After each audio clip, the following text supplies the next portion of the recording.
ერთი ძალიან მნიშვნელოვანი და საჭირო რამ, რაც ბავშვობაში ყველას გვაქვს და მე რენდანელა გარემო რაღაცნაირად ისე ამოწყობილი, რომ გვავიწყდება ეს უნარი, არის სიახლესთან შეხება. პატარა ასაკში დიდ ნაწილს და უმრავლესობას ადამიანებისას აქვს აბსოლუტური მიმღებლობა სიახლის მიმართ. გახსნილები არიან ამის მიმართ და სადღაცა 3-4 წლამდე ხო საერთოდ ლიმიტი არა აქვს ამ სიახლის შემეცნების და მიღების უნარებს. მერე, ცოტა მერე, რაღაცა ასაკში უკვე მოდის იმის ცნობიერება, რომ ზოგიერთი სიახლე საშიშია. და ბავშვი უფრო თავშეკავებული შეიძლება გახდეს, მაგრამ პრობლემა იმაშია, რომ სიახლე თუ არ შემოვიდა სისტემაში, არ ხდება განვითარება. შესაბამისად, ბავშვი ვიცით, რომ ყველაზე სწრაფად ვითარდება, ხო? და ამ განვითარებაში არის ზუსტად მთელი ამბავი. შეიძლება ბავშვმა იმდენი რამ არ იცოდეს, რაც უფროსმა, გამოცდილების ნაკლებობიდან გამომდინარე, მაგრამ მაინც რაღაცა შეგრძნება, რომ ესე იგი ბავშვი არის დიდი პოტენციალის მატარებელი, სულ გვაქვს ხოლმე, როცა ბავშვებს ვეკონტაქტებით, იმიტომ რომ ბავშვს აქვს ბევრად უფრო დიდი მიმღებლობა თუ მზაობა შინაგანად, რომ შეეხოს სიახლეს. და რა ვიცი, ნებისმიერ სკოლაში თუ სასწავლებელში თუ ასე შემდეგ, იციან ხოლმე მასწავლებლებმა ეს, რომ პატარა ასაკში ადამიანი ადვილად სწავლობს. რაც უფრო პატარა ასაკში ისწავლის რამეს, უფრო ადვილად სწავლობს. ერთის მხრივ ასეა, ნეირონულადაც ასეა თითქოს, მაგრამ ახლა ირკვევა, რომ ჩვენს მოგრძო ტვინში ახალი ნეირონები სულ იბადება. არ არის ეგ პროცესი ესე, რომ აი всё, რაღაც ასაკის მერე ეგონათ, რომ ახალი ნეირონები აღარ იბადება, ახალი კავშირები აღარ არის და რაც რითიც დაიბადა ადამიანი და რაღაც ასაკამდე რა ნეირონებიც წარმოიქმნა, იმითი იქნებაო. არ არის ასე, გამოირკვა, რომ ახალი ნეირონული უჯრედები იბადებიან და ფაქტიურად ცხოვრების სტილი განაპირობებს იმას, ადამიანი რამდენად ბავშვივით შემძლეა, რომ სიახლე მიიღოს ან არა.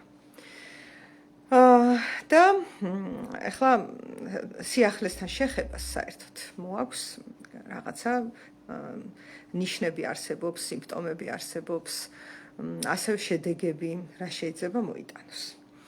რა თქმა უნდა, კარგად ნაცნობი ძველი რაღაცები არის კომფორტის ზონა. ადამიანებს ძალიან ხშირად გონიათ, რომ კომფორტის ზონა არის რაღაც არის თბილ წყალში, რომ ჩაწვევი და კომფორტულად გრძნობ თავს და ამოსვლა რო არ გინდა.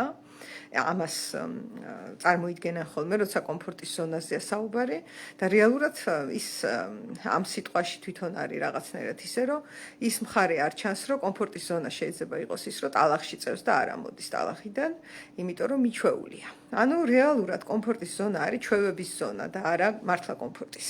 შეიძლება ძალიან საშინელებებს იყოს ადამიანი მიჩვეული და იმ საშინელებებში გრძნობდეს თავს წონასწორობაში, იმიტომ რომ მიჩვეულია რა. და რაც უფრო გამჯდარია ეს ჩვევები და რაც უფრო სიახლის მიმართ არის შიში ჩაყოლილი, ხო? უფრო რთულია აქედან გამოსვლა. ბავშვს არა აქვს ეს შიშები და რაც გინდა სიახლეა ყველაფერი თავიდან. და პირდაპირ მიდის და ეხება სიახლეს. ეხლა დოზები, როდესაც ადამიანის სიახლეს ეხება, რა თქმა უნდა, არის ხანდახან ფრუსტრაციაც არის, გულის ტკენაც არის, სევდა, ისე არ გამოდის როგორც გინდა და ჩანაფიქრის იმედგაცრუება, ასე ისე. სალამი სალომე, მეც დაგიქნევ ხელს. თუმცა დოზას გააჩნია რა. რაღაც დოზით ეს ჩვეულებრივი მოვლენა. აი ბავშვი როცა ფეხს იდგავს, წაიქცევა, იტირებს, ადგება, გაიქცევა, ისევ წაიქცევა, იტირებს, ადგება, ეს ნორმალურია. მაგრამ ეხლა რომ წარმოვიდგინოთ, ჩვენ ისეთი გარემო გვაქვს მოწყობილი, რომ ეს ბავშვი რო წამოდგეს და სირბილი დაიწყოს და თავს რო ესხმის ხალხი და ხელს კრავენ რო წაიქცეს.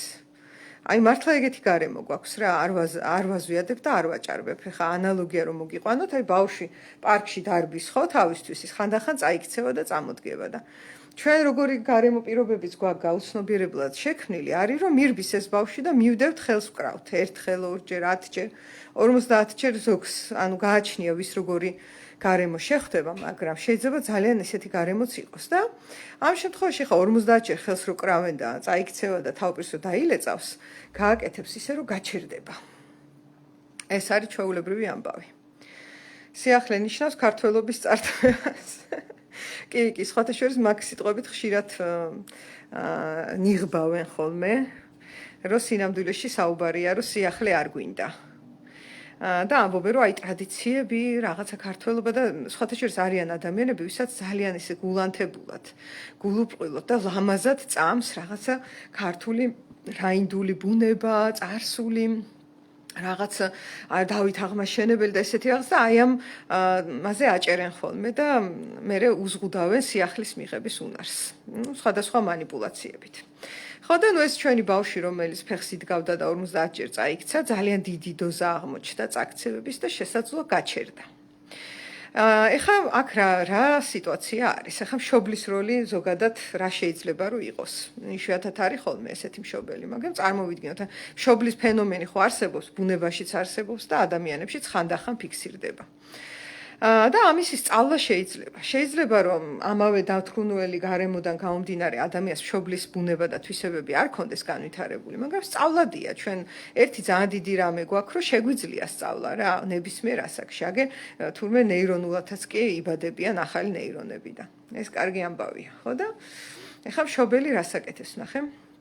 შეიძლება არის ეგეთი გარემო რომ 50 კაცი ესხმის თავს ამას და აქცევენ და კრავენ ხელს რომ წაიქცეს ერთხელ ორჯერ სადისტურათაც კი და თუ იქ არის მშობლის ფუნქციის მქონე ადამიანი გვერდით იმას შეიძლება მივიდეს და უთხრას რომ იცი რა აი ნახე აი ესეთი გარემოა ეხლა რა შეიძლება გაკეთდეს აქ მე რა შემიძლია შენთვის შენ რა გინდა როგორ გინდა და იწყება აი იმ გარემოს შესაბამისი ქცევების და შესაბამისი სტრატეგიების გამომუშავება და დაგეგმვა.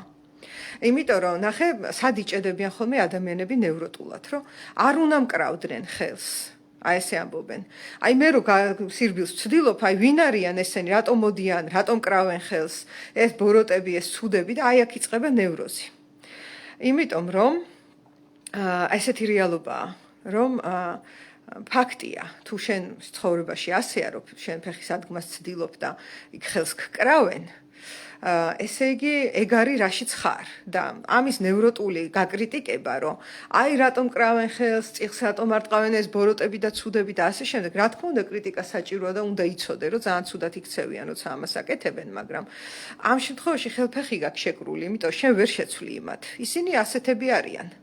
და აი ეს არის ზუსტად ნევროტული მდგომარეობა, რომ მე ვხედავ, რომ ცუდად მეკცევიან, მაგრამ ჩემ ხელში არაფერი არ არის. რა, ისინი როგორ მოიქცევენ, რას გააკეთებენ, მე რა ვიცი. და ამიტომ თუ მშობლის ენერგია იქ არის, ბავშვზე რაკია საუბარი. და ვიღაცას ააქეს მშობლის უნარი გარშემო, ის ნელ-ნელა ასწავლის რაქნას აი ამ წამოსული წიხლების და ხელისკვრების წინააღმდეგ და თვითონაც შეიძლება ჩაერიოს და დაიცვას და გადაეფაროს რა. ოღონდ ისე არა რომ ამას დაუთრგუნოს და დაუჩლუნგოს თავდაცვა. არამედ ასწავლის. დავით სამხარაძე, სექსშოპი რომ გაიხსნა მარჯანიშვილზე გახსოვს? მთელი წვერფანჩარა სამღვდელოება რომ მიეჭრა და დაულეწეს ყველაფერი ბიჭო. ნუ განავთაბრდა ხო? კაი, აჰა, დავჯდები სკამზე. ცოტა დაჰიპნოზებას ვცდილობ თქვენსას ეს ხუმრობით. კარგი, ხო და ასევე არის სხვათა შორის დასრული ადამიანიც, მაგრამ ეხლა ბედნიერება რაშია კიდე. კი, ბავშვს გვერდით ჭირდება მშობელი, რომელიც აუხსნიდა და დაანახებდა, რომ ნახე, აი ესეთი რეალობაა. ძალიან ცუდები და ბოროტები არიან, მაგრამ ამაზე ტირილს აზრი არა აქვს, რომ ისინი ხელს გკრავენ. მოდი ერთად მოვიფიქროთ, ეხლა რა გავაკეთოთ. არ ვიცი სხვა გზით გაიქეცი, არ ვიცი ისე დროს გაიქეცი, როცა აქ არ არიან, არ ვიცი რომ გაიქცევი თან ქვა გეჭიროს და ხელს რო გკრავენ დაარტყი. ან შეიძლება ისეთი რბილი ტანსაცმელი ჩაიცვარო, რომ წაიქცევი, მუხლები აღარ გადაიტყავო და ასე შემდეგ. ანუ სტრატეგიას იფიქრებ იმის მიხედვით რა გარემოა. თუ დაინახე რომ გარემოში ბოროტი ხალხია, ამაზე ყვირილს და ტირილს რომ აი რა ბოროტები არიან, რა ცუდი ტიპები არიან, არაფერი არ მოაქვს რა. ესეთები არიან, всё, ესეთი გარემოა. ძალიან წუხვარ, არ სიამოვნოს, მაგრამ ეგრეა. ხო და ეხლა დასრული ადამიანის ბედნიერება კიდე რაშია? ბავშვობაში ეს შეუძლებელია, ეხლა რასაც ვიტყვი. დასრულ ადამიანს შინაგანათაც ყავს ეს მეორე ხმა, თვით დიალოგი შეუძლია. ნუ ალბათ ეხლა რო ავარჯიშო ბავშვიც შეძლებს ამას რაღაც დოზით, მაგრამ იქ არ არის ეხლა ესეთი განვითარების ეტაპი. და დიდ ასაკში შენ შეგიძლია შენ თავთან დიალოგი და შენ თავთან გასაუბრება და აი მაგ ორი შინაგანი მეს გამიჩნდა. რომლიდანაც ერთ-ერთი მშობლის ფუნქციას ატარებს, მეორე ბავშვის ფუნქციას. და ეს ბავშვი სიახლეს ეხება კი. ოღონდ იქვე არის მშობელი მოცემული, რომელიც ეხმარება ამ სიახლესთან შეხებაში. და ეხა კონკრეტულ მაგალითს მოგიყვანთ რა. დაახლოებით 15 წლის ვარ, 15-16 წლის. და ვემზადებოდი მისაღები გამოცდებისთვის კონსერვატორიაში. და 15-16 წლის ასაკში კი არა, უფრო პატარა ასაკშიც მე ძალიან ხშირად მქონდა ხოლმე დაკვირვებები ადამიანებზე, მაინტერესებდა ეს რა. სახელს ვერ ვარქმევდი, რომ ფსიქოლოგია მაინტერესებს, მაგრამ ფაქტია, რომ ვიხსენებ, რომ სულ რაღაცა კანონზომიერებებს და მიზეზშედეგობრივობებს ვხედავდი ხოლმე რა. სულ პატარა ასაკიდან, იმებსაც მოგიყვებით 1-2-ს ეხა რაც გამახსენდა, მაგრამ ეხა თემასთან რაც არის კავშირში, ნახე.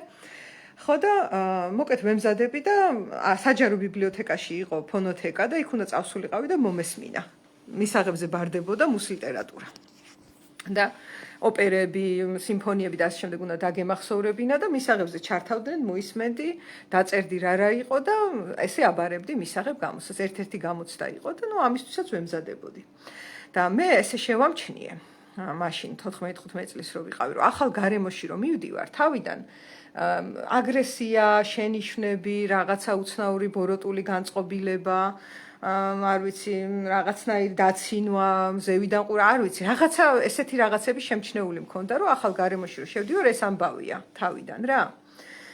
ხო და რაღაცნაირად ანუ წინასწარ მქონდა წარმოდგენა, რომ ეხა ამ ბიბლიოთეკაში რომ მივალ, ვიცი რომ აქ რაღაცა ესეთი მოხდება, რაც მე გულს მატკენს, გამანერვიულებს და ასე შემდეგ და აბა მოდი დავუხვდები ეხლა მე ამას რა. უკან კი არ გავიქცევი.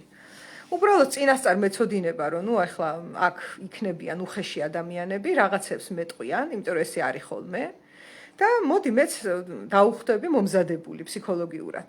იმიტომ რომ როდის არის იცით დარტყმა მტკივნეული, როცა არელი. ის ბავშვიც რომ დარბის აქეთ იქით ხო? თუ ელის რომ გარემო როგორია, თქვენ წარმოიდგინეთ ისე მძიმედ არ არის სიტუაცია. მაგრამ ყველაზე მძიმე სიტუაცია როდისა აქ იცი ბავშვს, როდესაც მშობელი ხან ეფერება, მშობელი მასწავლებელი რა ვინც გინდა იყოს და ხან ცემს. აი ეს ბავშვი არის ძალიან ცუდ გარემოში, თორე თუ მშობელი არის რომელიც მოძალადეა, კი აზიანებს, სასტიკად აზიანებს, მაგრამ ბავშვმა იცის ვისთანა აქ საქმე. ძალიან მნიშვნელოვანია ეგ. და როცა მშობელი ხან იღიმება და ხან ირტყმევინება, აი ეგ არის ძალიან დამაბნეველი რა. ვეღარ გაუგია რა ხდება, ხო და. მოკეთ მოვეჭიდე ამ ჩემს გამოცდილებას, მივედი ამ ბიბლიოთეკაში. მომცეს რაღაცა ფურცელი შეავსეო, იქ ეწერა სახელი, გვარი, რაღაც ის ტელეფონის ნომერი, რაღაცები, აბონემენტი უნდა გაეხსნათ რა. და ასევე მგონი უნდა შემევსო რისი მოსმენა მინდა, დისკების სახელები, ხო და. დავიწყე შევსება. ეხლა ეს ბიბლიოთეკარი ქალი იქ დგას და რანაირად წერა არის, რანაირი ხელი გაქვს, არ გასწავლეს წერა კითხვა? ესე გამიკეთა რა. ანუ პირველ ახალი მისული ვარ, ნახევრად ბავშვი ვარ, 14-15 წლის ვარ რა. ხო და მაგრა იმუშავა ჩემმა შინაგანმა მზაობამ. ნახე ეს შინაგანი დიალოგი იყო, რომელშიც მე ჩემ თავს უთხარი, რომ აქ იქნება ეს. შენ ხო იცი რომ ახალ გარემოში რო შედიხარ, დაიწყება ეს წიხლების ქნება. და აბა მოდი შენ მზად დახვდი და როგორ გითხათ რა, კი, რა თქმა უნდა არ მესიამოვნა, მაგრამ არ შემხებია ეს. ხო და კარგით, აბა მითხარით მაშინ როგორ უნდა დავწერო მეთქი და დავწერთქო რა. აჰა, ახალი ბლანკიო, მანდ ვინ გაარჩევსო, ბატიფეხურით წერიაო, ვინ გაარჩევს მანდ რა წერიაო და რაღაცა მომცა. წერ ეხლა ესე და ისა კიდე რაღაცა მითხრა ეხლა აღარ მახსოვს და მეც უთხარი რომ კარგი, აბა მითხარი მაშინ ეს როგორ არის, როგორ არის, მეც ესე ვარ რა, მიხვდი, ანუ არ მხვდება ისე რომ მე საერთოდ გულჩვილი ბავშვი ვიყავი, პატარა როცა ვიყავი და შეიძლება რაღაც ერთი ეთქვა და არ ვიცი 1 საათი მეტი რა. იყო ეგეთი ეპოქა ჩემ ცხოვრებაში და აქ ეხა ნახე მზად მივედი რომ შეიძლება რაღაცა თავდასხმები იყოს და მზად რო ვიყავი, არ გადავდივარ იმ ფაზაში რომ ან ვიტირო ან რაღაც რა. ხო და მოვიდა ეს ბიბლიოთეკარი და რამდენს ლაპარაკობ შენ, ანუ ახლა ეგ არ ესიამოვნა რომ მე შევეპასუხე რა. შევეპასუხე რა, კითხვა დაუსვი. მაგრამ მე მაშინ ეხა მაგდენიც აღარ მესმოდა. რომ ის ბიბლიოთეკარი იქ ეხლა ამასობაში თავის სხვა მოთხოვნილებებს იკმაყოფილებდა ჩემთან. მე მეგონა რომ ბლანკის შევსება იყო თემა და თემა ის იყო რომ ეს ბიბლიოთეკარი იქ მარტო ზის თელი დღე მოწყენილი. ну რაღაცა პატარა ძალაუფლება აქვს ხელში. იქ 14 წლის გოგო დაინახა, რომელსაც შეუძლია რომ დაუყვიროს. და განიმუხტოს ცოტა ამდენი დაგროვილი ბრაზისგან, ხო, ასაკიანი ქალია, იქ პენსია აქვს, არ ვიცი 30 ლარი და ან არა აქვს, იმიტომ რომ 30 ლარიან ხელფასზეა. ეს ყველაფერი ეხლა მესმის, ხო? ხო და ანუ სინამდვილეში სულ სხვა ტრანზაქცია მიდიოდა მანდ. მაგრამ ყოველ შემთხვევაში ეს ჩემი წინასწარი განწყობა, რომელიც შევიქმენი, ჩემი წინასწარ აი განცდილი გამოცდილებებიდან გამომდინარე კანონზომიერებები რომ დავინახე, ძალიან გამომადგა. სიახლესთან შესახებად. იმიტომ რომ კი, ამ ბიბლიოთეკაში მისვლა იყო სიახლე. და მე ვიცოდი რომ სიახლეს ახლავს ხოლმე მაფრუსტრირებელი და მტკივნეული გამოცდილებებიც. ну ხანდახან მთლიანად ეგეთია სიახლე. თუმცა სიახლესთან შეხება არის სასიცოცხლოდ მნიშვნელოვანი მოვლენა ადამიანის ცხოვრებაში რა. იმიტომ რომ ეს არის საკვები ჩვენი ფსიქიკისთვის, რომ რაღაცა განვითარდეს, რაღაცა ახალი შემოვიდეს. აი როგორც საჭმელი ვითარი რა, სულიერი საკვები არის სიახლე. ეხლა სხვა კანონზომიერებები რა მქონდა კიდე შემჩნეული, რო გითხარით, რომ აი აშკარად ბავშვობიდან მაინტერესებდა ფსიქოლოგია. უბრალოდ სახელს ვერ ვარქმევდი რა. მოკეთ ძალიან პატარა ასაკში მახსოვს, რომ პირველ, მეორე და მესამე კლასში ძალიან ამოვარდნილი ვიყავი კლასიდან რა.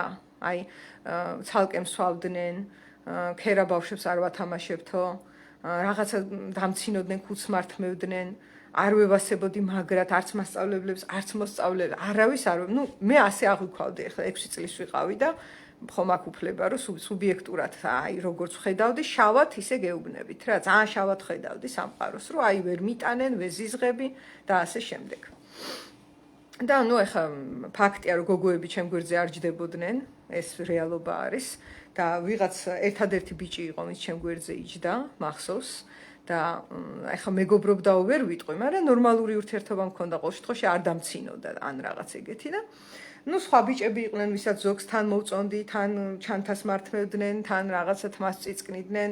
იქ ну აი მოკეთ დიდი ამბავი იყო და მე აღვიქვავდი რომ ვერავინ ვერ მიტანს. ეს იყო ჩემი დასკვნა. და რა ცუდი ტიპები არიან ყველანი. ну დაახლოებით 1-3 წელი გაგრძელდა ეგ ამბავი, პირველი 3 კლასი. მეოთხე და მეხუთეშიც ვერ ვიტყვი რომ ვინმეს ძალიან უყვარდი, უბრალოდ ცოტა ოდნავ შევძელი რომ თქვათ ეგეთი ამბავი აღარ ყოფილიყო. და მე-6 კლასში მომივიდა ესეთი გაცნობიერება ნახეთ და ეხა რომ ვაკვირდები 10-11 წლის ასაკში საკმაოდ ისეთია მსხვილია და დაუსვი მე ჩემთავს ასეთი კითხვა და შეგიძლიათ ისევ სირბილის ანალოგიას მიუყენოთ ეხა რასაც ვიტყვი რა იმიტომ რომ ნახეთ როგორი თემა იყო მე ვცდილობდი კონტაქტს და იქიდან მოდიოდა დაცინვა ბულინგი ჩანთის წართმევა საწყენი სიტყვები ასე შემდეგ ხო პირველ კლასში მეორეში მესამეში და ანუ სირბილს ვცდილობ და მაშრობიან მირტყავენ რა ეგეთი ვითარება არის ხო და აი სადღაცა მე-6 კლასში მახსოვს მიახლოვებით რომ უცებ დავსვი ესეთი კითხვა ჩემ თავთან რომ ოკეი ესენი ესე არიან აი მე რა შეიძლება რომ გავაკეთო ეს ერთი და მეორე რა ხდება რომ ჩემს მიმართ არის ეს აგრესია მე რას ვაკეთებ ესეც ხო და მინდა გითხრათ რომ ძალიან გადამწყვეტი კითხვა არის რა ძალიან. იმიტომ რომ ის რომ აი სამყარო ბოროტია და რაც უდათ მეკცევიან, არის ბავშვური ეგოცენტრული ვითარება. ну თან მართალია. საკმაოდ თუ შავი მხრიდან შეხედავ სამყაროს, იპოვი, რამდენად ბევრი ცუდი რამ ხდება. აუცილებლად დაინახავ, არის ეგ. და შეიძლება მთელი ცხოვრება გავიდეს მაგაში, მაგ მხარის შესწავლაში. და დანახვაში, იმიტომ დიდია, ძალიან დიდია. ეხლა ეს რო ვთქვი, აი მახსენდება ის ომები, ეს გენოციდები, არ ვიცი, რასობრივი, სქესობრივი ორიენტაციის, რწმენის, ამის იმის მიხედვით ადამიანების ჩაგვრა, დევნა, ხოცვა, წამება. მახსენდება კრიმინალი, რაღაცა საშინელი სიტუაციები ციხეებში, წამებები და უბედურებები, ორგანოებით ვაჭრობა ომებიდან და რაღაცა იარაღებით ვაჭრობა, ძაღლებს რო დაძდევენ ახლა თბილისში და იჭერენ და ხოცავენ და რაღაცას ანუ რომ მოინდო მაქეთ რო წახვიდე ვერ ამოწურავ, ძალიან დიდია ეს ნეგატივი რა. მაგრამ საბედნიეროდ პოზიტივიც არსებობს, ნამდვილად არსებობს, თეთრი მხარეც არის, რო არ იყოს, არ ვიცი. და შეგიძლია იმასაც დააკვირდე ხოლმე. მე არ ვარ მომხრე, რომ ან ერთზე იყოს ადამიანი ჩაჩიჩინებული, ან მეორეზე. ორივე აღსაქმელია რა, რაღაცნაირად და აი ეს დასრულობაც ცოტა მანდ მოდის. ხო და ნუ სადღაც 10-11 წლის ასაკში ნეტა მე რას ვაკეთებ, მეთქი ეგეთი კითხვა დავსვი და ეხლა გეტყვით რას ვაკეთებდი.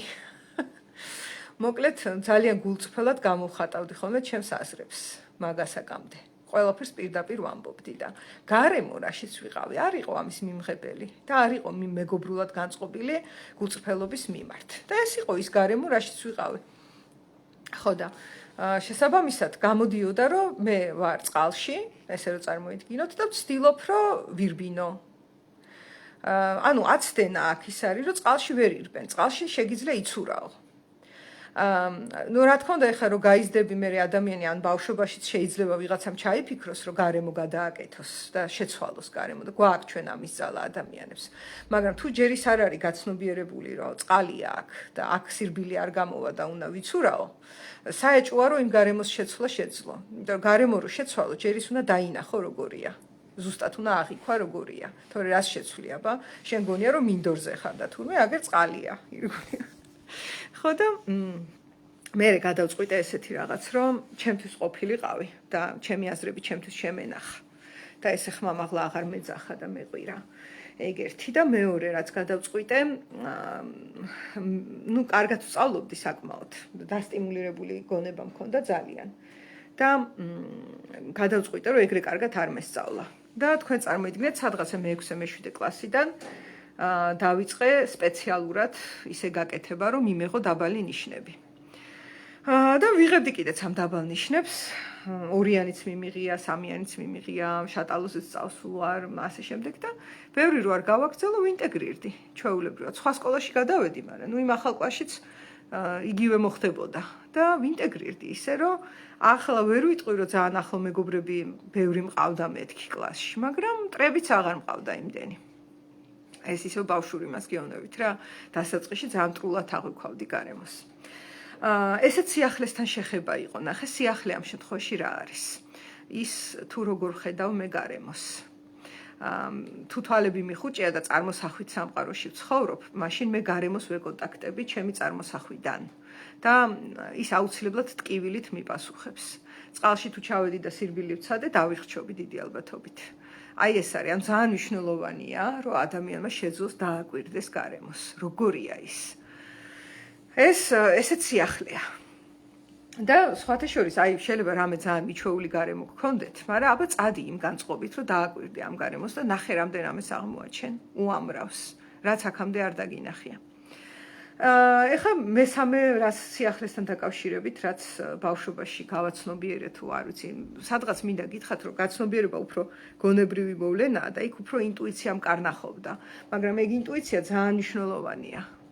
და ეგ ინტუიცია ყველას გვაქვს ბავშვობაში განსაკუთრებით და მეერეც შეიძლება მაგის გამოფხიზლება. და სწრაფია ინტუიცია. გონებას დრო ჭირდება რაღაცნაირად უნდა ვიჭლიტო, რაღაცა იფიქრო, ისქნა, ეგეც სასარგებლოა, მაგრამ იქ დაიმჟამათ იმ წამს, რომ აღმოჩნდები სიტუაციაში, ინტუიცია თუ მუშაობს, გაგიქაჩავს. თუ არა და შეიძლება დაიბნე რა, ეგეთი ვითარებაა. ხო და ნუ ეს ინტუიციაც აშკარად ნუ ყველა ბავშვს უმუშავებს საერთოდ და მეც ნელ-ნელა ამიმუშავდა და მესამე ვარიანტი, რაც ჩემთვის ძალიან ძვირფასია, რომ ბავშვობაშივე მივხვდი, არის რომ ნუ დედის ერთა ვიყავი მე და რაღაცა ქერა ვიყავი და ცისფერ თვალება და ძალიან ნაზისი ფრიფანა ბავშვი ვიყავი სუსტი ფიზიკურად. თან ჩემი მშობლები გაყრილები იყვნენ, დედასთან ცხოვრობდი, ანუ დედა ჩემი მარტოხელა დედა იყო და პლუს იყო 90-იანი წლები. ხო. და ამ გარემოდან გამომდინარე და ამ სიტუაციიდან გამომდინარე, დედა ჩემს ძალიან არ უნდოდა, რომ მე სახლიდან ფეხი გამედგა, ბავშვი როცა ვიყავი. არც ეზოში უნდოდა, რომ ჩავსულიყავი.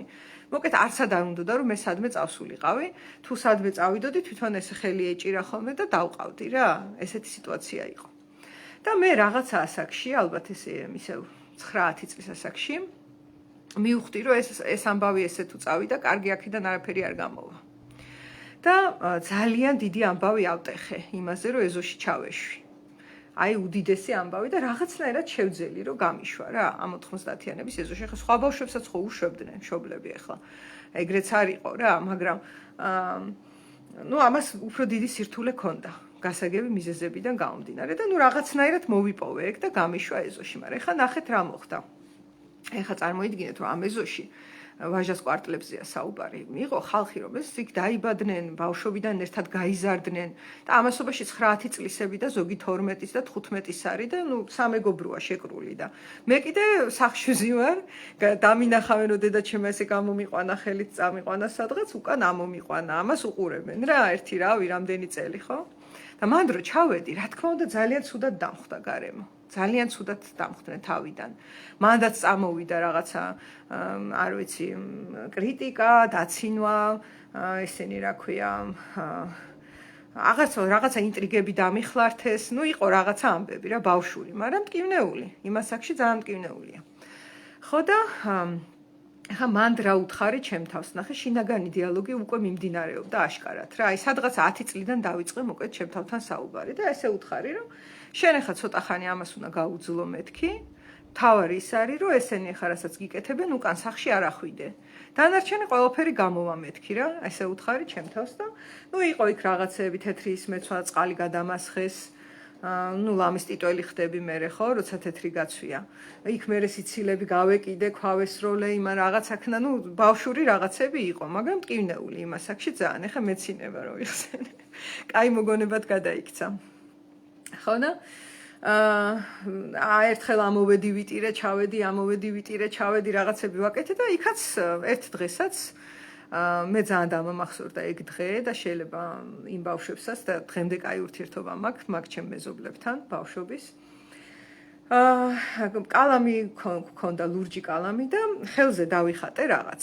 ადრე ვხატავდი ის ორნამენტების სტილში რაღაცებს რა ბავშვობაში და ხელზე რაღაც დავიხატე და რა მაგარიაო, ჩვენც დაგვახატეო და დავდექი და 1-30 კაცი იყო ეზოში ბავშვები და ყველას ზოგს მხარზე, ზოგს მკლავზე, ზოგს ხელზე და სად ტატუები დავახატე ამ ლურჯი კალმით.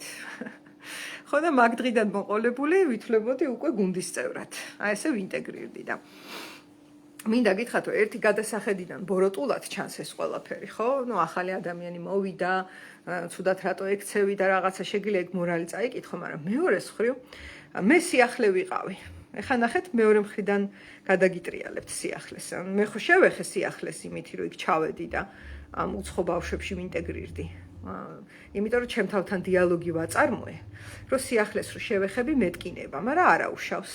It's okay, ცოტა მეტკინება, მე გადამივლის რა და გამოვა ყველაფერი. ესე იცის სიახლე. სიახლის დროს ღელვა, შიში, ტკივილი, ეს ყველაფერი არის ჩვეულებრივი მოვლენა. თუ ეგ რისკის განცდა არ არის, ესე იგი ძალიან ჩვეულია, ეს ნაჩვევი ამბავია, რასაც აკეთებ. რავი, წყლის დალევაზე ღელავთ, მაგალითად, აი წყალი რომ მოგწყურდება, ჭიქას რო აიღებ, ნერვიულობ, არ ამგონია. იმიტომ რომ არაფერი სიახლე ამაში არ არის, წყალს ვსვავ, რავი, 38 წელია წყალს ვსვავ. ხო და ეხა იმათთვისაც ვიყავი სიახლე და ნახეთ რა ხდება. ჯგუფი როდესაც არის და გინდათ ორგანიზმი, გინდა არ ვიცი, ნებისმიერ ორგანიზმი არის ყველაფერი საერთოდ, ადამიანის ორგანიზმია, ჯგუფის ორგანიზმია, ქვეყანას ორგანიზმია და მთელი დედამიწაც ორგანიზმია. და რატო არის ეს სიტყვა? აი ორგანიზებული, რაღაცა ჩამოყალიბებული და იმის რა ქვია, გარსის თუ საზღვრის მქონე რამეა. ნახე, ყველაფერ ამას აქვს თავის საზღვარი. და ორგანიზმია, ეხა ჩემი როგორც ფიზიკური სხეულის ორგანიზმის საზღვარი არის კანი. ამ კანით თან ვეხები სამყაროს და თან ვემიჯნები, ორივე აქვს. მაგ არის ჩემი საზღვარი, ხო? და სიახლეს რო ვეხები ამ კანით, შეიძლება დამეწვას, თუ ცეცხლში ჩავყავი, ბავშვები ხო აკეთებენ ამას. მე ამასობაში ვისწავლი, რომ თურმე ცეცხლი წვავს. და ასე შემდეგ. ხო და მე ვიყავი სიახლე და ის ჯგუფი, რომელიც უკვე ჩამოყალიბებული იყო და მე ახლა უცებ მეტეორივით ესე ჩამოვედი ეზოში. რა თქმა უნდა, იყო რეზისტენტული ჩემს მიმართ, იმიტომ რომ ისინი მე მაკვირდებოდნენ, ახლა ამ გადასახედით რო გითხრათ, რომ ვარ კი სანდო რომ მიმიღონ იმ ჯგუფში, ან რამდენად ის ვარ, რა ქვია, წევრი ვარ ამ ჯგუფის, იმიტომ რომ წევრობა ნიშნავს, რომ რაღაცა შეგაგ შენ. ნახეთ, როდის მიმიღეს, როდესაც ტატუები დავახატე. ეს არის სისტემა, ესე მუშაობს. საჭირო ხარ ამ ჯგუფისთვის? ეგეთი კითხვა ისმის.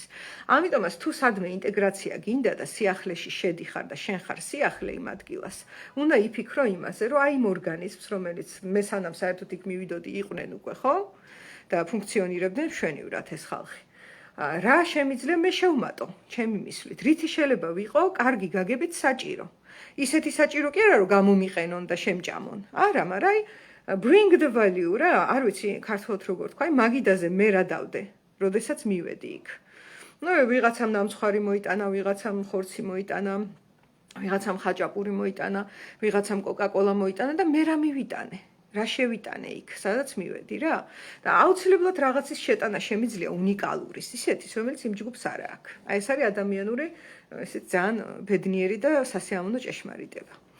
ხო და აი ესე ხდება სიახლის ინტეგრაცია, მაგრამ თუ ეხლა ეს ყველაფერი ადამიანმა არ იცის და ალბათ არ იციან ხოლმე. იმიტომ რომ მე მაგალითად არსად არ მასწავლიდნენ ამას ბავშვობაში, ნეტა ესწავლებინათ სადმე. ნუ არ მასწავლიდნენ, მე ჩემი იმით ვისწავლე გამოცდილებებით და რა თქმა უნდა მაინც ცოდნა სიძეს ადამიანი რო ცხოვრობს, მაგრამ აი ეს თუ წინასწარ იცი და თვით დიალოგი შეგიძლია რომ აწარმოო, ხო, ამ შემთხვევაში სიახლესთან შეხება უკვე შეგიძლია რომ იყოს შენი ცხოვრების ნაწილი. იმიტომ რომ ძირითადად ეხლა ნახეთ რა ხდება, თუ ადამიანს ეს თვით დიალოგი არ აქვს და ამ თვით დიალოგის დროს კარგი ინსაიტები არ აქვს, გინდა მშობლისგან, გინდა თვითონ მოძებნა სადმე, ხდება ესეც რა, ეს ცოცხალი პროცესია. შეიძლება არ არის, ის ეხლა ის სტატუს შემთხვევით დავხატე მე. მე ხო არც ვიცოდი რომ ეგ უნდა გავაკეთო. თავისით მოიტანა ნახე გარემო ნელ-ნელა რომ აბა რაში ვარ საჭირო და თურმე ხატვა ვიცი და იქ არიციან ხატვა ამ ორნამენტების მე ვიცი და აი შევიტანე რაღაც და ეგრევე მიმიღეს. ნახე? თუმცა ისიც იყო ის წაკბენები და ისინი სახშირტირილით ამოვდიოდი, ეგეც ნაწილია მიღების. ეგრევე არ მიგიღებენ, იმიტომ რომ ის სისტემაა. ხო და ეხლა სიახლესთან შეხების დროს თუ მზაობა არ არის, აი ამისი, რომ იქ იქნება ფრუსტრაცია, იქ იქნება ტკივილი, იქ იქნება რაღაცა ნეგატივი, რომელიც დასაღეჭია და როგორ გითხრა, აი ცხოვრების ნაწილია ნეგატივი. ვიღაცას თუ უნდა რომ ნეგატივის გარეშე იცხოვროს, აი კომპიუტერში ჩატვირთავენ ალბათ მალე ადამიანის ფსიქიკას, სურვილისამებრ და იქ შეიძლება ალბათ. ძალიან მეეჭვება, რომ ან იქ შეიძლებადეს. მაგრამ მაქსიმალურად ვაკუუმი შეიძლება იქ გაკეთდეს ალბათ. რაიმე მანქანა თუ იქნება და სანამ ცოცხალი ორგანიზმია, ნეგატივი იქნება. და ეხლა ნახე რასაკეთებენ ხოლმე ადამიანები, აი როგორ უმკლავდებიან, სანამ ეს შინაგანი დიალოგი, გაცნობიერება, რაღაცა როგორ გითხრა, რელაცია რაც მთავარია, ანუ რაღაცასთან კავშირის გრძნობა სანამ წამოვა. რასაკეთებენ ხოლმე? შეიძლება გათიშონ გრძნობები. აი მაგალითად, აი ჩემ მაგალითზე რო გითხრათ, რა შეიძლება რომ ყოფილიყო, აი ჩავედი ეზოში, დამცინიან, მაბულინგებენ და მე ვზივარ და როგორ გითხრა, ვაიგნორებ ამ ყველაფერს, მე ამოვდივარ სახლში და ვამბობ, რომ აი ვაფშე მკიდია მაგ ეზოში ჩასვლა რა, არ მინდა. ვერ გძნობ სურვილს. ან შეიძლება ჩავიდე ეზოში, დაიწყონ ეს არ ვიცი, წყალი გადამასხეს, ისქნეს, ესქნეს. ამოვედი სახლში და ვამბობ, რომ მე წიგნების კითხვა მიყვარს და ბავშვებთან თამაში არ მინდა და ვიწყებ წიგნების კითხვას. ნუ რაც ძალიან კარგია თან წიგნების კითხვაში ცუდი არაფერია, ხო? ან შეიძლება ჩავდივარ, ეს ბავშვები ისევ იგივეს აკეთებენ და მე ამოვდივარ და ვამბობ, რომ არ უნდა ჩახვიდე, ადამიანი გარეთ არ უნდა გახვიდე, იმიტომ რომ ეს სამყარო ესეთია, ისეთია, ამიტომ და იმიტომ ჯობია იმეცადინო, ჯობია იმას მიხედო, ამას მიხედო. ან ის არის, რა ქვია, ამ ეზოში ცუდი ბავშვები არიან, ნახე? ეს რწმენები შემიძლია შევიქმნა და დავეყრდნობი ამ რწმენებს და აღარ ჩავალ. ან შეიძლება ამოვიდე და ვთქვა, რომ ფუფ რა საშინელი ბავშვი ვარ მე, ძალიან სწორს იქცევიან, რომ ესე მეკცევიან, აღარ ჩავალ, აღარ შევაწუხებ. იმიტომ ცუდი ვარ მე. თამარი, ჩემს შვილს სკოლაში ყველა მეგობარმა გაუცრუა იმედი. პატარა ძალიან სოციალური იყო, ახლა 17 წლის უფრო მარტოა. მე ვეუბნები, რომ გულთან არ მიიტანოს და დისტანცირდეს იმ მოვლენებისგან, რაც ანერვიულებს. რა არის სწორი რჩევა? იცი რა, მართლა ძალიან ინდივიდუალურია თამარ, ხა ეს რთულია თქმა. შესაძლოა დისტანცია იყოს გამოსავალი, შესაძლოა ნერვიულობასთან დარჩენა იყოს გამოსავალი. გააჩნია რა ხდება, ხა თუ აი მაგალითად ფიზიკურ ძალადობაზეა გადასული გარემო და რაღაცა არ ვიცი დანების გაშლებია და ამბებია, იყო ჩემ ბავშვობაში ეგ. მაგ შემთხვევაში ალბათ დისტანცია ჯობია და გარიდება იმ სიტუაციიდან ბავშვის, სადაც უკვე მიდის, არ ვიცი, საკვდრო სასიცოცხლო დაპირისპირება და თუ როგორ გითხრათ, ნეგატივი იმ ფარგლებშია, რისი გადაღეჭვაც ადამიანს შეუძლია, ისე რომ არ დაზიანდეს ფიზიკურად ან ფსიქიკურად, ამ შემთხვევაში დარჩენა ჯობია ნერვიულობასთან, იმიტომ რომ ფრუსტრაციისგან გაქცევა ზრდას არ მოიტანს პიროვნულად. ჯობს რომ შეხებაში იყოს და უბრალოდ იგრძნოს ის რაც არის. იქნება ეგ შიში, ბრაზი, იმედგაცრუება და ასე შემდეგ. ეგ ცხოვრების ნაწილია და აი არაჩვეულებრივი გაკვეთილია, რომ ამას სწავლობს ადამიანი მაგასაკში. არ ვიცი ამდენად დაგეხმარება ჩემი რჩევა, მაგრამ ნუ აი ესე ვხედავ. მე ახლა ამ წამს ესე ვხედავ. ხო, და ესე იგი სიახლესთან შეხება ნუ ჩვენს ცხოვრებაში მომტანია 1000 რამის. ისიც ხო ვთქვი, რომ სახში თუ ამოვა, შეიძლება ბავშვმა თქვას, რომ აი მე რა ცუდი ტიპი ვარ. კიდე შეიძლება რა ქნას, იცი? იმისათვის რომ მიიღონ იქ ეზოში. ბავშვებმა შეიძლება ჩავსულიყავი და ყველაფერი, რასაც მეტყოდნენ, მათთვის შემესრულებინა. აი თუ მეტყოდნენ, რომ იხტუნავე, მეხტუნავა, მეტყოდნენ, რომ წადი მოგვიტანე კოკაკოლა, მომეტანა, მეტყოდნენ, რომ რა ვიცი, ჩაიცვი, გაიხადე, ესქენი, ყველაფერი გამეკეთებინა რა. ამასაც აკეთებენ ხოლმე ბავშვები. აი ემორჩილებიან თუ ხო, აი ესეც არსებობს. ნახე, ესენი ყველა არის გამკლავების გაუცნობიერებელი სტრატეგიები, რომელსაც მიმართავენ ისეთი ბავშვები და ადამიანები, ვისაც ცხოვრებაში ნაკლებობა აქვს რელაციის, ჯანსაღი კონტაქტის, სანდო ადამიანების ნაკლებობა და აი ის მიწის გრძნობა არის ნაკლები და ძალიან ბევრი ვართ ესეთები, ძალიან ბევრი. ცხოვრების სხვადასხვა ეტაპზე მაინც. გოგოები არიან და უკვე სხვადასხვა ინტერესებში არიან მადლობა. ხო, ნუ გოგოები თუ არიან, იმის უსაფრთხოება მაინც არის, რომ დანას არავინ არ გაშლის, იმედია ყოველ შემთხვევაში. ჩემს ბავშვობაში, აი მე რო 14-ის ვიყავი, 15-ის, 16-ის, ეს დანის გაშლები და დაჭრები და ისინი, რა ვიცი, აი ეხა რო ვიხსენებ, ჩემთვის ჩვეულებრივი მოვლენა იყო, რომ წავიდოდი და აი იმან ეს დაჭრა იტყოდნენ. სკოლის ცხოვრების რუტინული მდგომარეობა იყო და სხვათა შორის მეჩვენება, რომ დიდად არ შეცვლილა.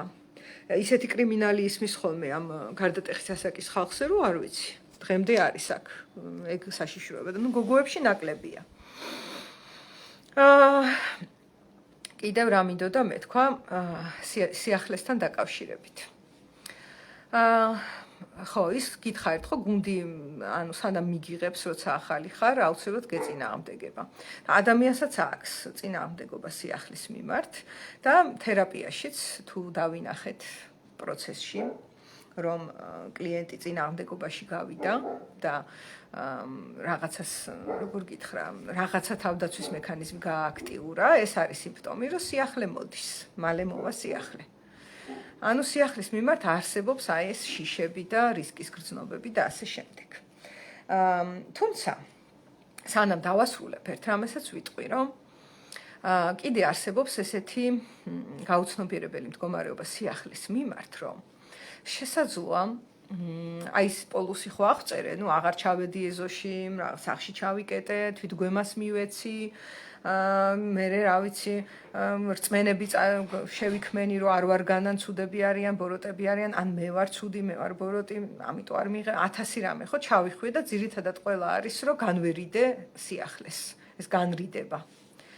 ამა თუ იმ მიზეზით და არსებობს მეორე ვარიანტი, ამის პოლარული, თუმცა რეალურად არც იქ დგება სიახლე, სადაც ადამიანი თავით გადაეშვება სიახლის მორევში, ცდილობს ყოველ შემთხვევაში და აჰა მიდი გინდა მცემეთ და გინდა მირტყით და მე ფეხს არ მოვიცვლი აქედან შეიძლება ეს თქვა სეზოში ან შესაძლოა თავის ეზოში ხო ჩავიდა გადაღმა კორპუსის ეზოში კიდე წავიდა მერე კიდე სადღაც წავიდა მერე უბნის რაღაცა ბირჟაზე გავიდა ეგეც არ იყო საკმარისი და არ ვიცი ქალაქის ცენტრში სადღაც წავიდა ბაზრობაზე წავიდა და ხალხს ელაპარაკება ქუჩაში გამლელებს ავტობუსში ავიდა იქ ელაპარაკება ხალხს ნახე ეს არის პროტესტივით რა აფეთქება არის რომ აი ვერ დამჩაგრავთ თუ რაღაც და ამ შემთხვევაშიც არ არის კონტაქტი აი თქვენ წარმოიდგინეთ ხო სიახლეში დაცურავს რა თითქოს ერთი შეხედვით და არ ვიცი დილას ესქნა შუადღის აი ხუთშა საღამოს ესქნა მე იქ წავიდა